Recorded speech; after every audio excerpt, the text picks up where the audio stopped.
Hi everyone, and welcome to another exciting episode of The Dungeon Crashers. I'm Guy. And I'm Zapeel. Let's hit that like and subscribe button and get that bell on if you want to be notified when we post new videos. Last week we said we would do a Moon Druid build. This will be a single class build and we will focus on spell selection and the wild shape ability, with a few tricks to make that character just a great tank and a great all-around character. Exactly. And this build's going to be a little long, so let's jump right into it. For race, we went with Hill Dwarf. It gives us the stats we were looking for with a +2 to Constitution and +2 to Wisdom. These are really all the Moon Druid needs. And we also get 60 feet of Dark Vision, advantage on saves versus poison, and resistance to poison damage. Double proficiency bonus to history checks concerning Stonework. Now, I'm not sure if I've ever, as a DM, used this in a game where it'd be useful, but you never know when it could come in handy. Yeah, it's there. You might as well write it down. Right? And the Dwarven Toughness ability is great to have. It gives you +1 hit point per level, and the more hit points you can get, the better. I also like the image of Hill Dwarf. I just like the visualization of a little dwarf with twigs in his hair. And Yeah, the Hill Dwarf Druid. And for background, we took Far Traveler. One, I like the flavor of it, and it gives us 2 key skills, Insight and Perception. These are perfect for us since they're wisdom-based skills, and they're also 2 pretty important skills. You're proficient with any musical instrument or gaming set of your choice, like something native to your homeland, +1 extra language, and 1 set of traveler's clothes. You have a map of your homeland, a small piece of jewelry worth 10 gold pieces in your homeland style. And the Far Traveler's feature is that your foreign nature can give you access to those curious about your homeland. This can be a great, roleplay hook, give you opportunities to start a campaign off or gather information. Yeah, definitely. For ability scores, we went with point buy as per usual. Strength, we went 8, which you might think is a little weird, but we'll explain it later. Dexterity is 13, Constitution is 15, making it 16 from the +1 from the racial bonus. Intelligence is 12, Wisdom is 14, making it 16 from the +2 racial bonus, and Charisma is going to be 10. For first level and every level is going to be Druid. First, you get 2 skills, Take Survival and Knowledge Nature. You're a Druid, so you should at least be able to make a decent Knowledge Nature roll. You get the ability to understand the secret Druidic language, and you get your spellcasting ability. At first level, you get 2 cantrips known and 2 first level spell slots. You are a prepared caster, so you get a number of spells equal to your Wisdom modifier plus your Druid level. At first level, you can prepare 4 first level spells. For cantrips, we will do the same as we did in our Happy Little Fairy build, link in the corner, and take Shillelagh. We won't be using it, we won't be going into too much details about spells, but this one is a must since it allows you to use your Wisdom instead of your Strength for melee attack and damage rolls. For a ranged cantrip, take Produce Flame. For first level spells that you want to prepare, take Ice Knife, giving you fire and ice attacks. Cure Wounds and Healing Word for the heals, and Absorb Elements you can use as one of your reactions. For gear, take a club or quarterstaff to use Shillelagh on. A shield and either studded leather or hide.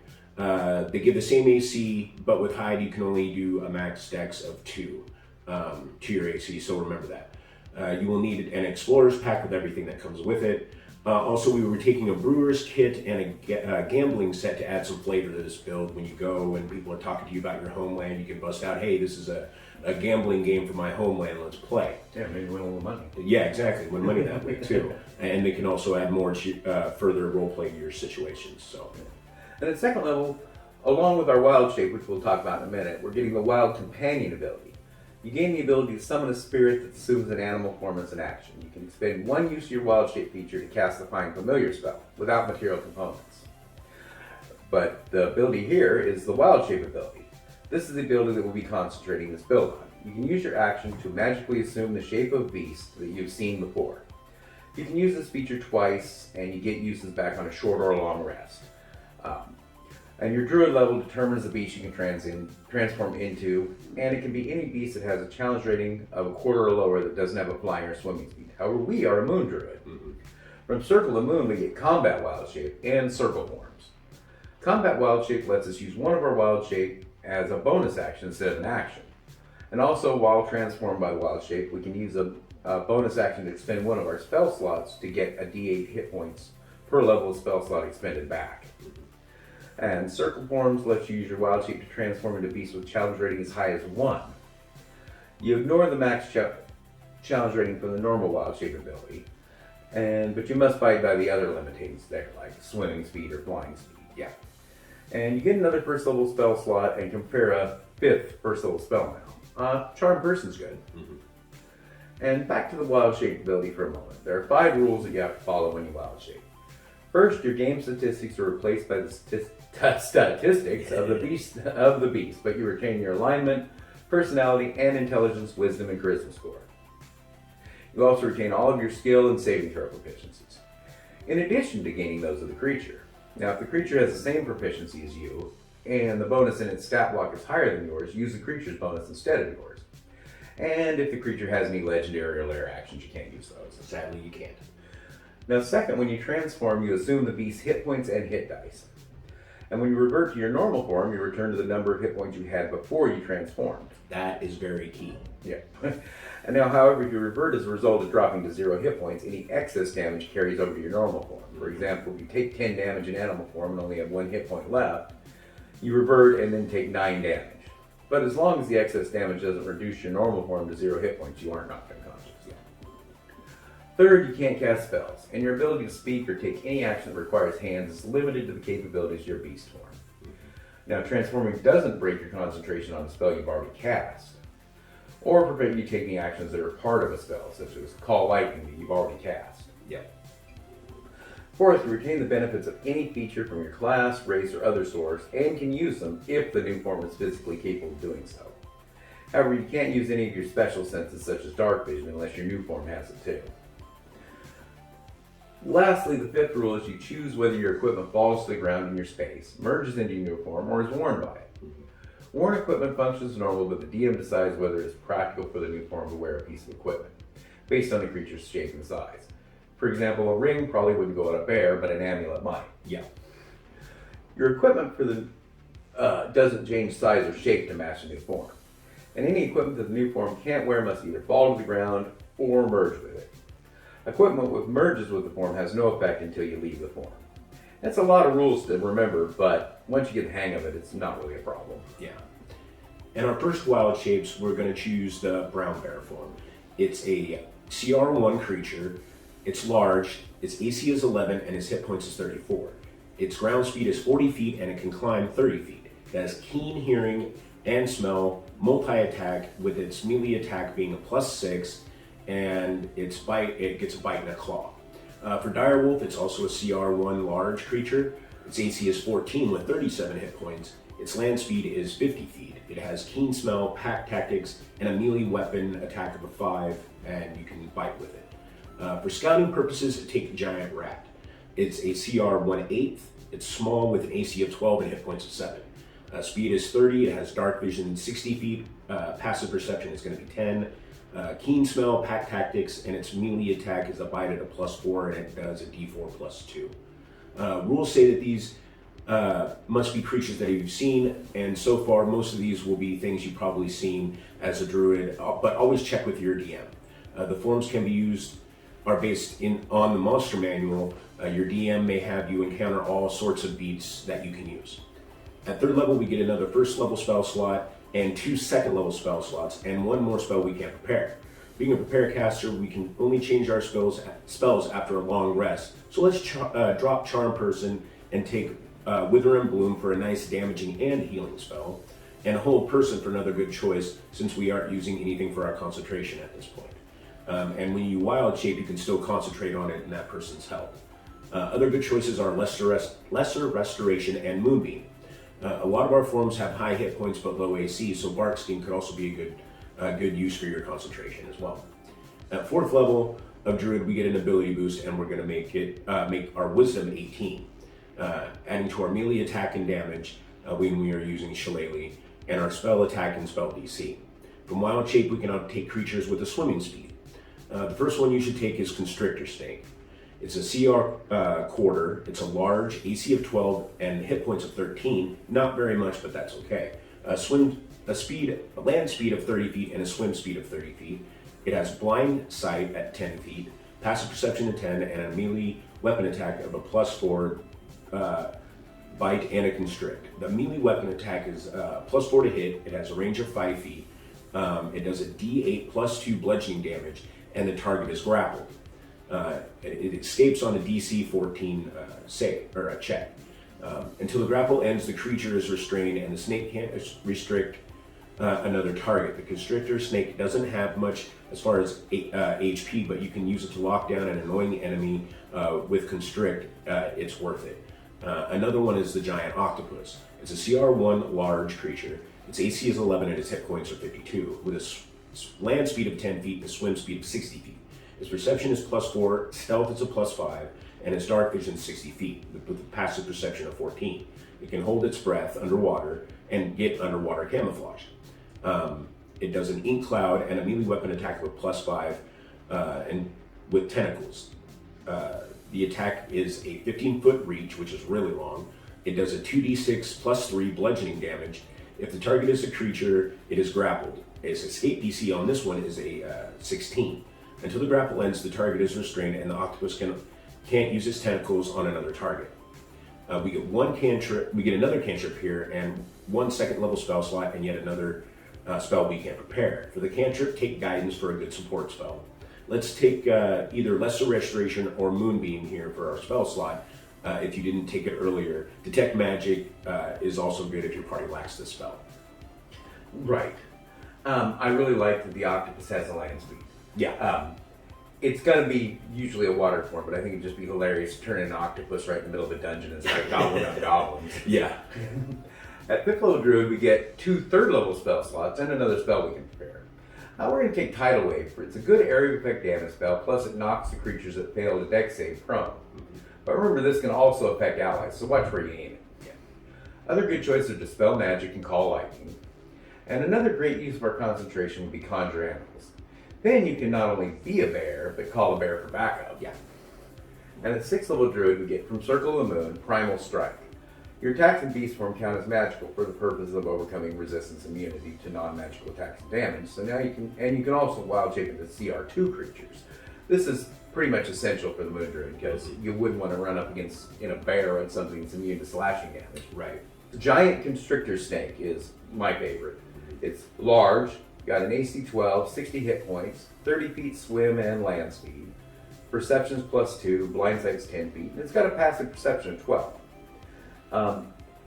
Its attack is at +6, a bite. It's also got Constrict. This time the Constrict does a melee weapon attack of +6 to hit, reach only 5 feet. Yep. One creature for 2d8 +4 bludgeoning damage, and the target is grappled. Escape DC 16. Until this grapple ends, the creature is restrained and the snake can't constrict another target. This is a big upgrade to the normal Constrictor Snake, making it harder for your prey to escape, and it has a ton more hit points. Yeah. Don't underrate this form. Being large, it occupies a good chunk of the battlefield and can threaten multiple foes, and blind sight can be really useful. Mm-hmm. Next, we get Polar Bear. So it's large with an AC of 12 and 42 hit points, 40-foot swim speed and land speed. Perception's +3, its passive perception's +13, or is 13. It's got keen smell and multi-attack. Its attack's a +7 bite, dealing a d8 +5 piercing damage, and a claw dealing 2d6 +5 slashing damage. So we're getting a form here that can really dish out some punishment. Mm-hmm. You also, speaking of punishment, get the Saber-Tooth Tiger. It's challenge rating 2, large, armor class 12, hit points 52, with a speed of 40 feet. Perception's +3, stealth is +6, passive perception again 13. Keen smell, and with pounce. Get to that in a minute. Yeah. Melee weapon attacks +6 bite, dealing a d10 +5 piercing damage, and a claw dealing 2d6 +5 slashing damage. But what you want this for is the pounce ability. If it moves at least 20 feet straight forward, towards a creature, and then hits it with a claw attack on the same turn, the target must succeed on a DC 14 strength saving throw or be knocked prone. And if the target is prone, the tiger can make one bite against it as a bonus action. Yeah, huge amount of damage there, plus you get him on the ground. Okay. And you also get 3rd level spell slots and another spell you can prepare. Take one of the ones from 4 that you didn't take, or Erupting Earth if you're indoors a lot, making Call Lightning really not worth taking. Yeah. Also, if you are the party healer, Revivify will be a must. Yeah, that's true. At 7th level Druid, we get a 4th level spell slot and another spell we can't prepare, Take Blight. There are so many good 4th level spells to take, but this one is a good one to start with. Another great one is Guardian of Nature, which gives you 2 possible forms, both of which could beef up your wild shape. At 8th level of Druid, we get an ability boost, and we're going to use it to cap our wisdom at 20. Now with our wild shape, we can have a fly speed. Take Giant Eagle is a good one. It's large with an AC of 13 and a hit points of 26. Its land speed is 10, but its fly speed is 80 feet. Perception is 4 with a passive perception of 14. It can understand a couple of different languages. Be sure to look that up. Keen Eyesight. It gets multi-attack, and its weapon attack is a +5, with a beak dealing a d6 plus 3 piercing damage, and talons dealing 2d6 plus 3 slashing damage. This one is great for aerial combat. For aerial scouting, take Bloodhawk. It's CR 1/8, small, AC of 12, and hit points of 7. Its land speed is 10, and its fly speed is 50 feet. Perception of 4 and a passive perception of 14. Keen Sight, Pack Tactics, and its melee attack is a +4 to attack. The beak deals a d4 plus 2 piercing damage. We get another 4th level spell slot and another spell we can't prepare. Here are a few options: Charm Monster, Divination, Ice Storm, and Polymorph, just for some fun. At 9th level Druid, we now can wild shape into CR3 creatures. There are only 3 CR3 creatures we can choose from.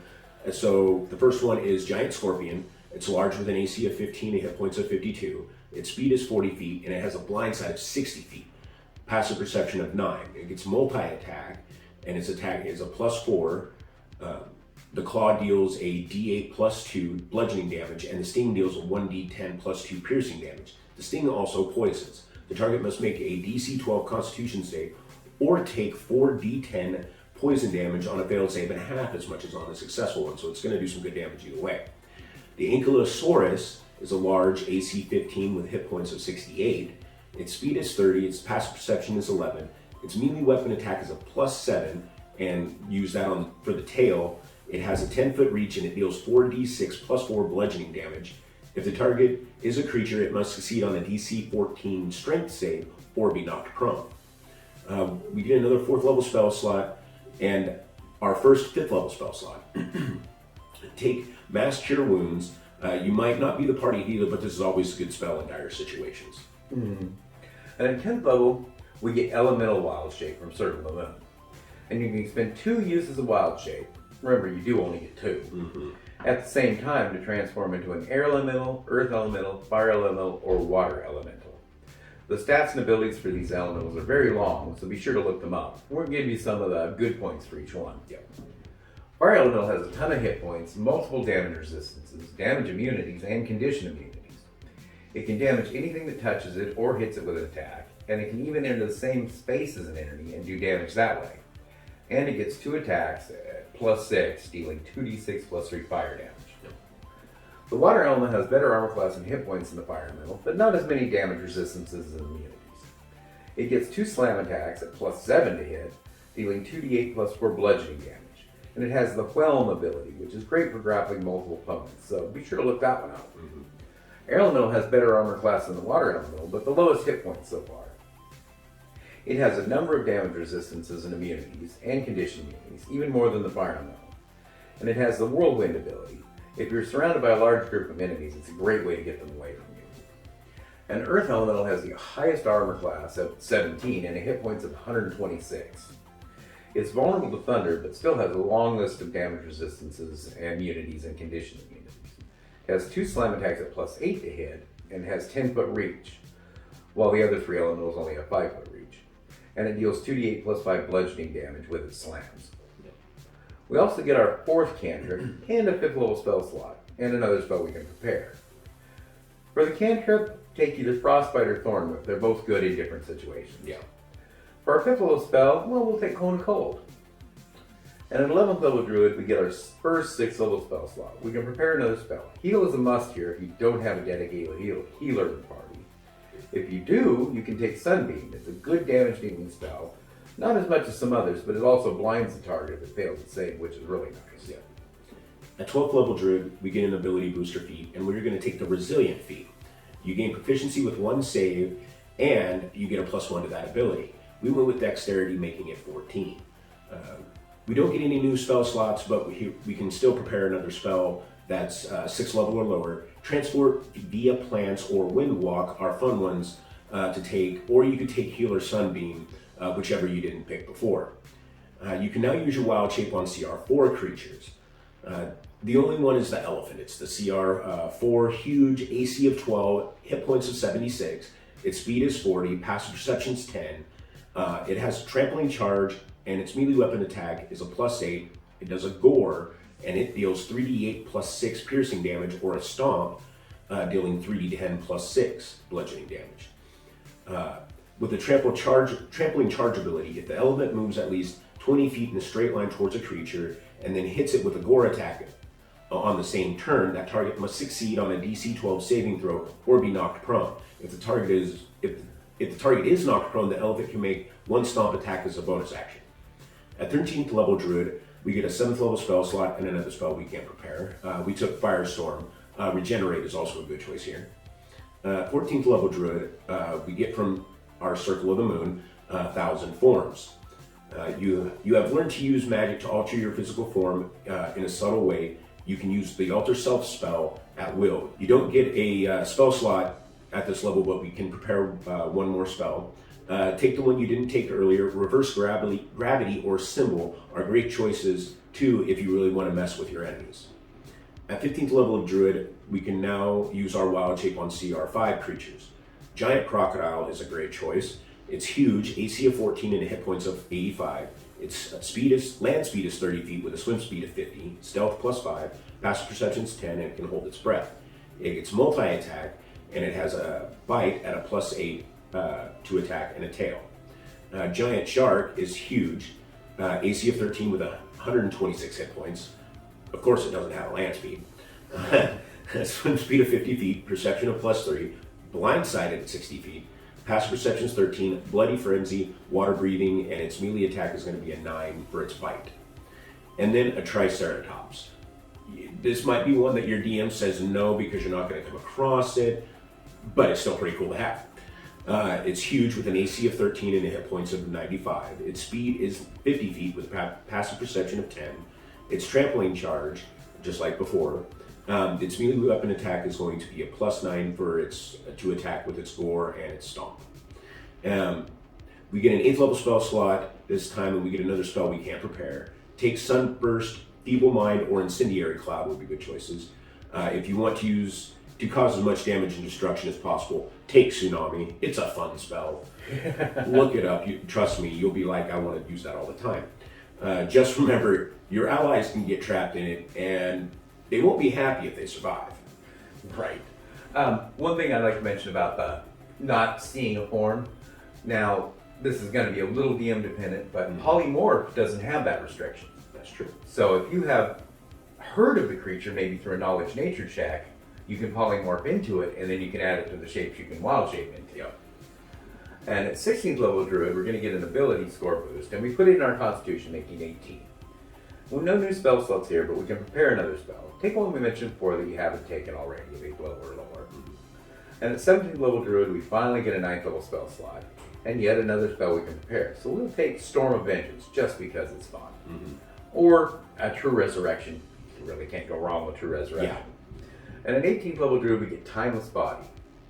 The primal magic you wield causes you to age more slowly. For every 10 years that pass, your body ages only 1 year. And you get beast spells.